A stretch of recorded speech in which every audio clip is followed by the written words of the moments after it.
I have to wear it because I just, need to make sure that my audio is Yeah, the way is I at the want where it. it needs to be. Oh, I'm going to turn that a little bit.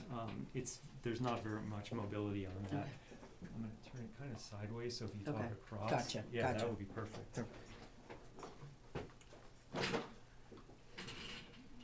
You said 5 or 6 minutes, just so, because I want to pace myself, Yeah. which I know is what you were trying to get at. Yeah, So. yeah, and I like to start, just this is the problem. This is why we don't have. Florida has the largest solar potential east of the Mississippi, and we're lagging far behind other states. maybe I should.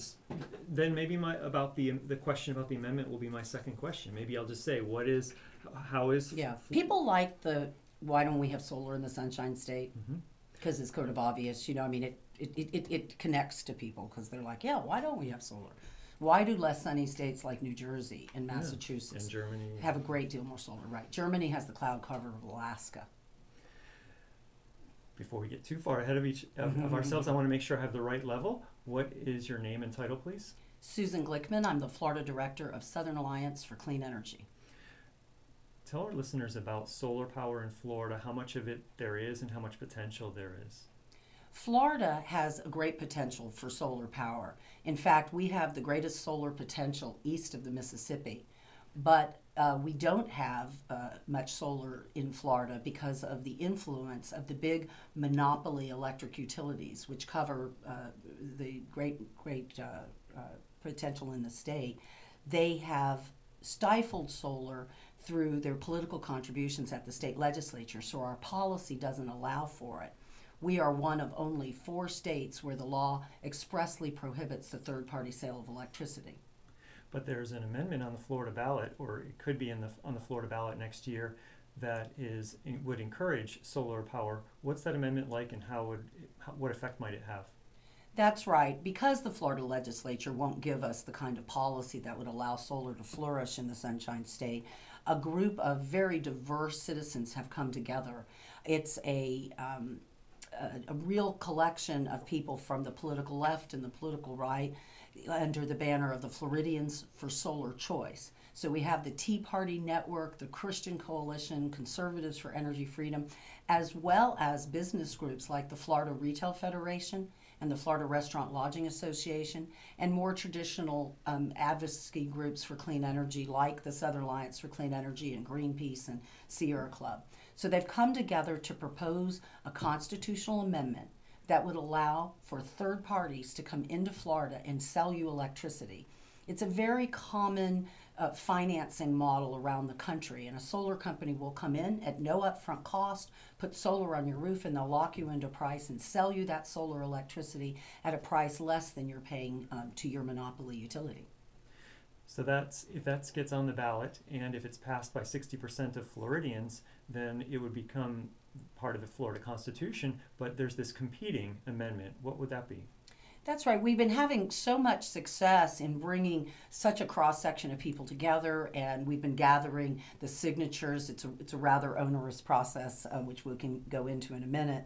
But because of the success we're having, these big monopoly utilities, which have enjoyed these captive consumers that they have, the utilities love to build big power plants because the more they build, the more capital expenditures they make, the more profit they make because they get a guaranteed rate of return.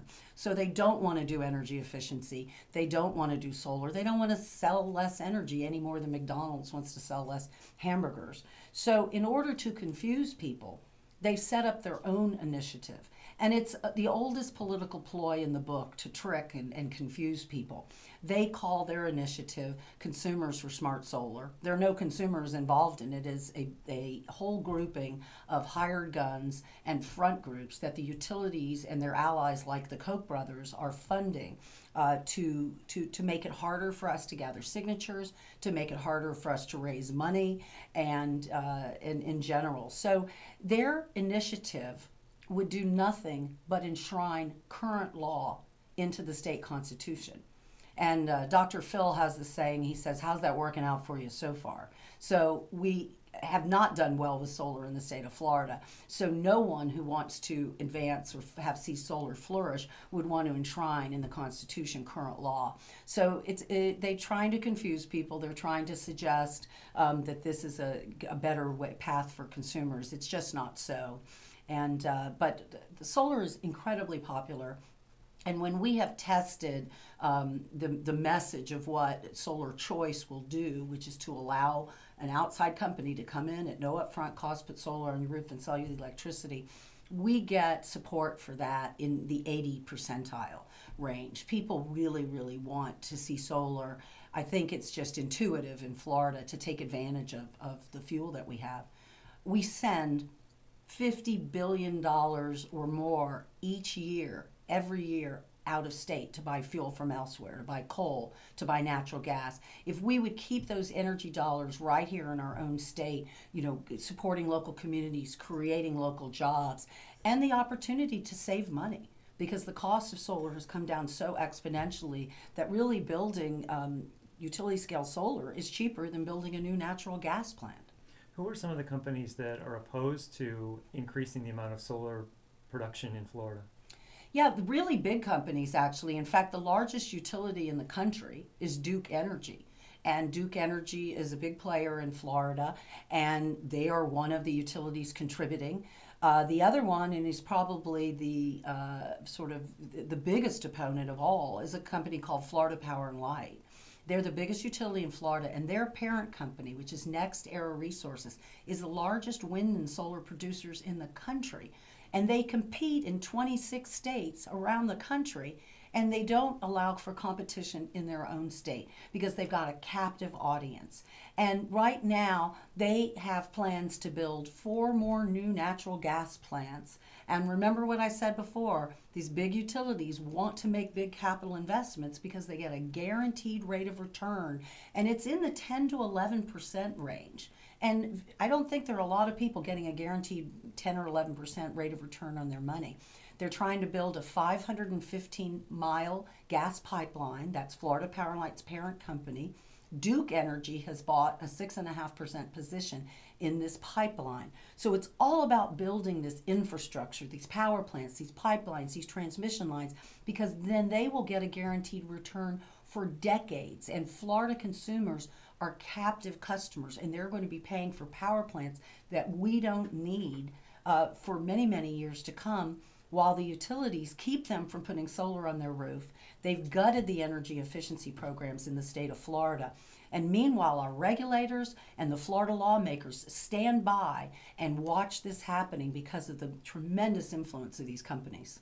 Earlier you mentioned Koch Industries. What's their connection to all of this?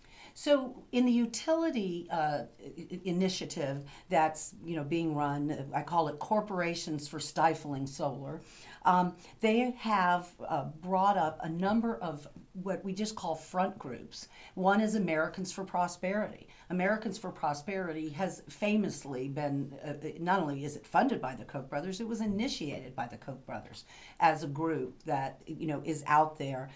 They talk about being for competition. And what's interesting, I mentioned all the conservative organizations, the Tea Party Network, Conservatives for Energy Freedom, the Republican Liberty Caucus that could support Floridians for solar choice.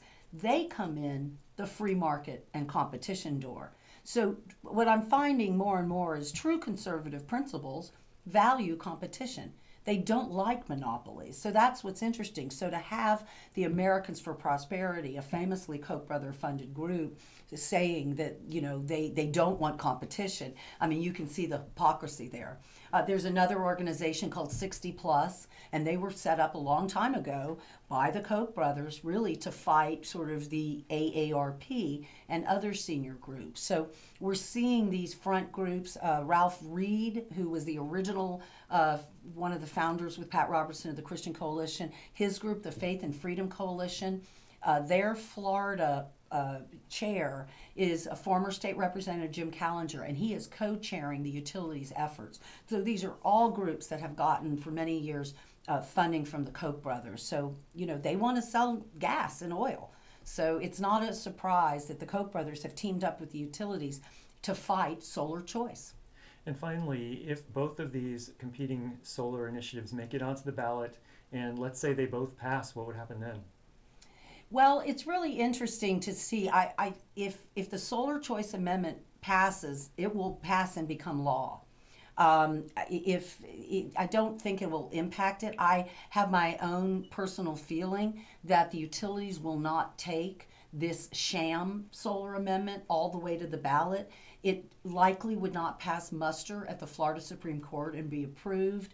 And they're really just doing it to kind of confuse people and make what we're doing more difficult. So it is not out of the question, though, that the Florida legislature in the upcoming session that's going to happen in January and February and into March, that they could actually place something on the ballot to undermine what we're doing. We've seen that trick in other ballot initiatives. Florida, it's very difficult to unelect lawmakers once they get in office. We don't have fair districts. We do not have a process to revise Florida statutes, a statutory revision process. And the only way that citizens can get around the stranglehold of the money on the Florida legislature is to amend our Constitution. I worked on tobacco policy many years ago, and if it was up to the Florida legislature, we'd still be smoking in restaurants because the American Cancer Society, the Heart Association, the Lung Association had to take that to the ballot. And so as citizens began to make impacts in that process, what did the legislature do? They made that process harder. So it's not 50% to pass, it's now 60%. And the signatures, which used to be good for 4 years, are now only good for 2 years. So it is a very difficult process, and that's why it is heartwarming to me to see a group of citizens that are so diverse just coming together, working across ideological and party lines to open up something as simple as solar choice when we have so much power from the sun and we can keep people's electricity bills lower and we can protect our natural environment and our public health. Water, there's so many issues related to the impact of our energy choices. So it's an exciting time. I think we're crossing the tipping point in terms of people's understanding of climate and other related issues on energy. And the cost of solar, frankly, has come down so exponentially that it is really competitive and widely available. So Floridians for Solar Choice, it's easy to find online, so we'd love for people to visit, get more informed. Sign the petition if you haven't, and if you can muster up even a small contribution, that's really, really helpful. But it's an exciting time as we see solar taking off around the country. Thanks so much for your time. You bet. Thank you, Sean, for having me. Thanks. Let me make sure I save this.